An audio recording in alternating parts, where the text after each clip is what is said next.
সময়ের প্রতিধ্বনি। একদিন পুরনো একটা ঘড়ি খুঁজে পেলাম।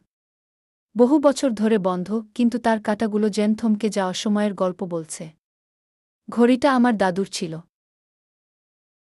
দাদু বলতেন, সময় মূল্যবান, কিন্তু জীবনের চেয়ে নয়। কথাটা প্রথমে বুঝিনি।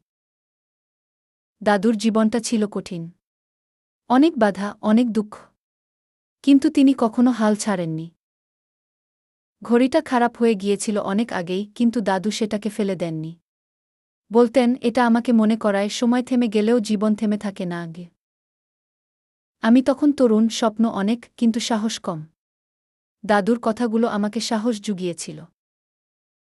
বুঝতে পারলাম, ঘড়িটা শুধু সময় দেখানোর জন্য নয়, এটা জীবনের একটা প্রতীক। আজ দাদু নেই, কিন্তু ঘড়িটা আছে। আজও ওটা বন্ধ, কিন্তু আমার কাছে ওটা জীবনের সবচেয়ে বড় অনুপ্রেরণা। সময় থেমে গেলেও চেষ্টা চালিয়ে যেতে হয়।